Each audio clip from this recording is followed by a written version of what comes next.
alunos do 8º ano, tudo bem? Espero que todos estejam bem, lavando as mãos direitinho. Então, tá bom. Queridos, é o seguinte, nós vamos agora entrar numa matéria nova chamada Era Napoleônica.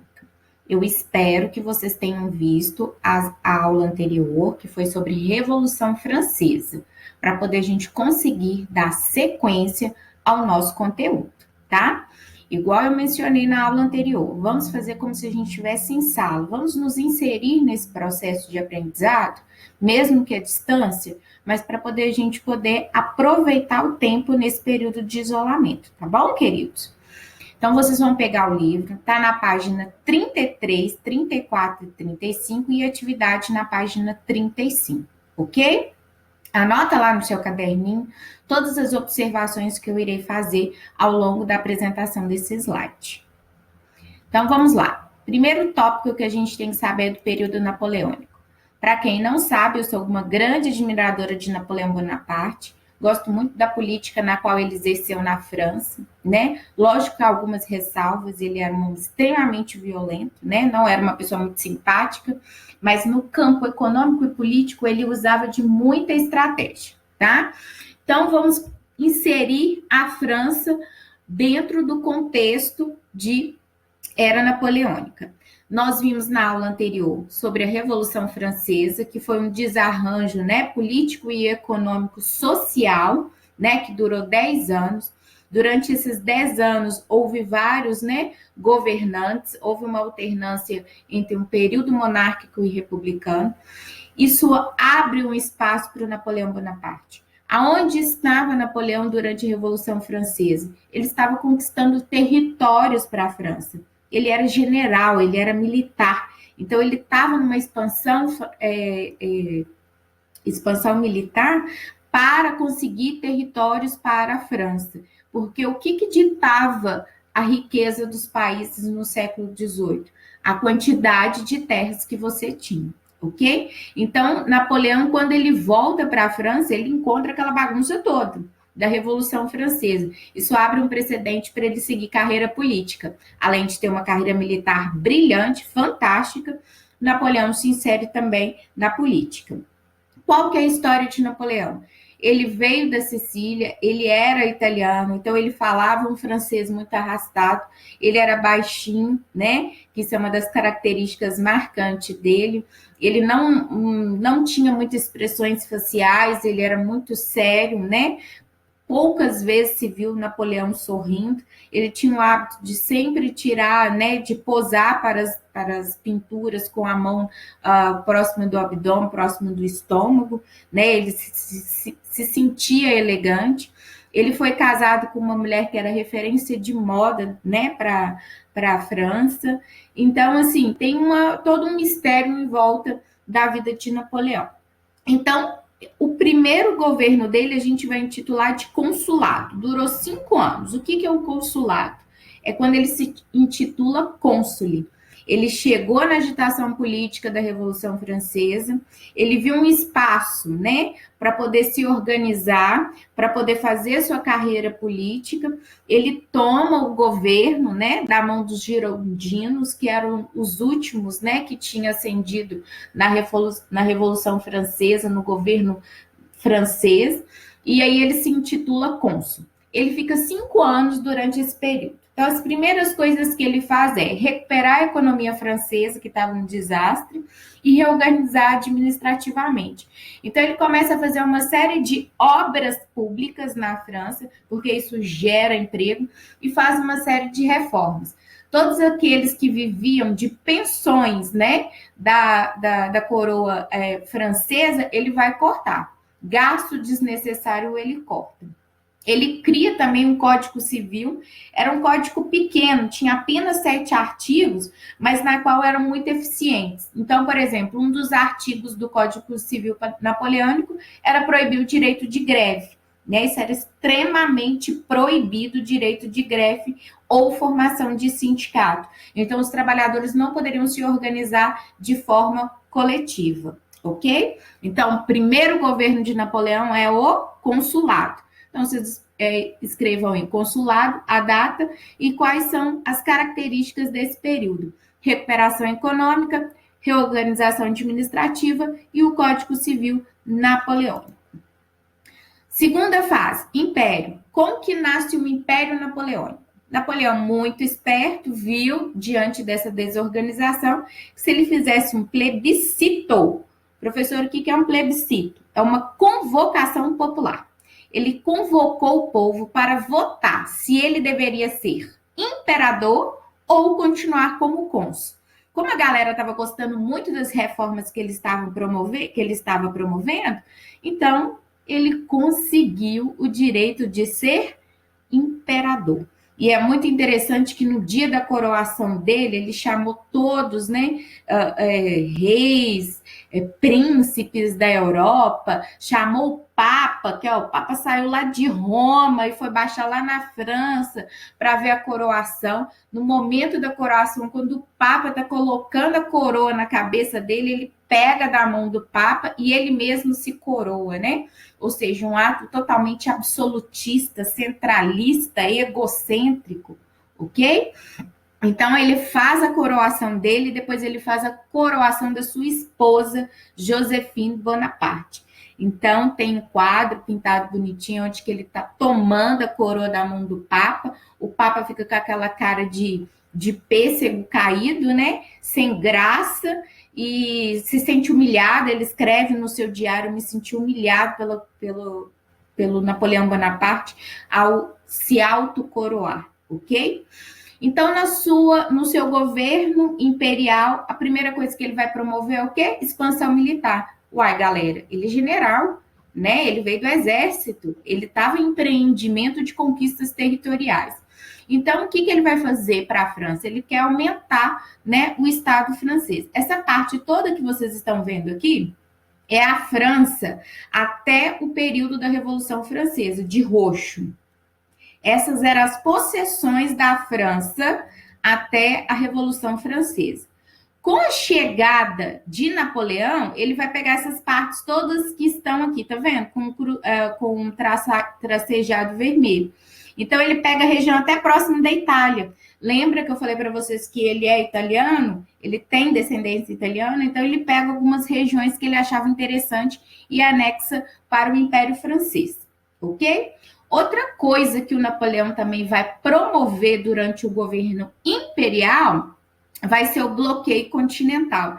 Tá vendo que esse tracejado aqui, ele está bloqueando a Inglaterra, que é esse conjunto todo aqui que compreende, né, a Grã-Bretanha, né, Reino Unido, com a Irlanda, a Escócia e a Inglaterra. Essa região toda fica proibida de comercializar com o restante do continente europeu. Isso é chamado de bloqueio continental. Ele foi instituído em 1806, aqui ó, bloqueio continental. Quais são as características do bloqueio continental? Nenhum país deve comercializar com a Grã-Bretanha. Se um país resolver comercializar com a Grã-Bretanha, o que eu, Napoleão, vou fazer? Vou invadir. Eu vou invadir seu país. E em relação à estratégia, né? Ele era muito bom, então ele se garantia no campo militar. Por isso que ele ameaçava de invadir os países que comercializassem com a Inglaterra. Ok? Então, vamos lá. Os únicos países, né, que não aceitaram o bloqueio continental foram Portugal e Rússia. A Rússia, até num primeiro momento, ela aceita o bloqueio continental. Aí ela passa a comprar produtos industrializados da França. Só que a demanda do Império Russo era muito grande. E então, a França não conseguia suprir as necessidades do Império Russo. Então, o Império Russo fala: olha, França, sinto muito, mas eu estou mandando uma lista de produtos, você só me manda metade, eu vou continuar comercializando com a Inglaterra. Então, a Rússia continua comercializando com a Inglaterra porque a França não supria suas necessidades, ok? Esse é o primeiro país que quebra o bloqueio. O segundo, Portugal. Olha o tamanho aqui de Portugal. Portugal também continua comercializando com a Inglaterra, tá? Portugal e Inglaterra eram grandes parceiros ao longo dos anos, né? Eles eram parceiros há muito tempo, tinham uma relação muito boa, e aí a Inglaterra, né, com medo de perder aí os seus compradores, ela estabelece uma relação política, militar e econômica com Portugal. Ela fala, não, Portugal, pode continuar comercializando comigo, se em caso o Napoleão invadir vocês ou ameaçar, nós te ajudamos, ok? Então, são os dois países. E aí, o seguinte, Napoleão irritadinho, o que ele faz? Invade a Rússia. Só que tem um detalhe, né? Ele não contava com um general pesado na Rússia. Que general é esse, professora? General Inverno. O inverno russo não é para qualquer um, não, galera. As pessoas que moram na Rússia, elas já estão adaptadas a esse processo. Agora, quem não vive, vai sofrer. Então, o exército napoleônico chegou na Rússia, né? Eram mais ou menos 600 mil soldados. Desses 600 mil soldados que foram para a Rússia, só voltaram 30 mil. Ou seja, 570 mil soldados morreram. Por quê, gente? Porque eles fizeram o seguinte aqui na Rússia. Quando eles ficaram sabendo que Napoleão estava marchando em direção à Rússia, olha a distância da França para cá, gente. Olha o tanto que eles tiveram que caminhar. Isso era tudo caminhando. Alguns tinham cavalos, outros não. A galera toda caminhou. Quando eles chegaram aqui, eles já estavam cansados, com fome. Óbvio, né? Uma caminhada longa. Quando eles chegaram, o que o povo da Rússia fez? Se refugiou no interior, ou seja, foi para o interior da Rússia, foram para as regiões ali da Sibéria, que é extremamente frio. Então, quando o exército napoleônico chegou, não tinha ninguém. Então, isso chama-se tática de terra arrasada. Ou seja, eles se refugiaram no interior, contaminaram a água, as plantações, e aí a galera foi chegando, foi tentando se alimentar e morria por causa do envenenamento, bebia água envenenada, né? O frio estava vindo, e aí dizimou todo o exército napoleônico, ok? Essa foi a primeira derrota de Napoleão. Ele é preso na ilha de Elba, nessa primeira derrota. Ele fica preso, só que aonde ele estava preso tinha um monte de soldado, né, que tinha sido aliado deles, né, durante os empreendimentos de conquista da França. Ele consegue convencer esses 2.000 soldados que estavam ali o mantendo, né, preso, a marchar em direção à França e tomar o governo francês novamente. Por isso que é chamado de governo dos 100 dias. É quando Napoleão sai da ilha de Elba e governa durante 100 dias a França. Por quê, gente, que ele vai governar só 100 dias? É o tempo que o grupo, né, da Santa Aliança, que é a Rússia, a Áustria, a Prússia e a própria Inglaterra, vão articular uma forma de prender Napoleão, ok? Isso é denominado de Congresso de Viena. O Congresso de Viena vai exilar, vai tomar o governo de Napoleão, depois desses 100 dias, vai prender ele na ilha de Santa Helena, no Oceano Atlântico. Então, é mais fácil manter ele na ilha de Santa Helena, porque era mais distante. Colocou pessoas que não eram aliadas de Napoleão, ou seja, colocou soldados, né, de outras regiões da Europa. Então, isso facilitou bastante para eles não serem, né, comprados, vamos dizer assim. E aí, infelizmente, Napoleão morre em 1821. Então, ele ficou só 6 anos preso, ok? Depois ele vem a falecer. A morte dele é um mistério. Uns falam que ele tinha um câncer de estômago, outros falam que ele foi envenenado, enfim.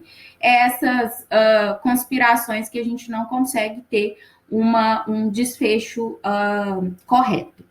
O que acontece com a França? Tem um período denominado de restauração, ou seja, volta o absolutismo, volta a monarquia na França. Isso se dá pelo governo da legitimidade, ou seja, da família, do sangue real, tá? De novo, volta a ter um equilíbrio europeu. Por que um equilíbrio europeu? No sentido, não podemos deixar uma pessoa que não tem sangue real, uma pessoa que não tem um histórico monárquico na família, tomar o poder. Esse é o objetivo da Santa aliança composta pela Áustria, Rússia e Prússia. Esses 3 países vão formar uma força militar, porque se aparecer uma pessoa estilo Napoleão tentando governar qualquer país europeu, nós vamos derrotar, tá? Então esse que é o objetivo do Congresso de Viena e da Santa Aliança. Tranquilo, queridos? Com a explicação e a leitura das páginas, né? 32, 33 e 34, vocês façam agora a atividade da página 35, que é para completar o Congresso de Viena e a Santa Aliança, ok? Aí vocês conseguem fazer um desfecho bem legal para o conteúdo. Agora, vou mostrar para vocês aqui o Hotel des Invalides, que é onde que está o corpo de Napoleão, isso aqui é na França, tem até uma imagem no livro de vocês na página 34. Depois, o interior, olha as cúpulas, olha que bonito, né? É aberta a visitação, não paga nada, é um lugar bem bacana, bem bonito. E no centro, nós temos o túmulo de Napoleão. Os restos mortais dele tá aqui dentro dessa caixinha, tá? Olha aqui a prof, do ladinho aqui, ó, do túmulo de Napoleão. Ok, queridos? Ó, eu espero que tenha ficado bem tranquilo para vocês essa explicação. Leiam as páginas do livro, faça as anotações à medida que eu vou falando, para a nota e faz a atividade que vocês vão conseguir absorver bastante conteúdo, tá bom? Um super beijo.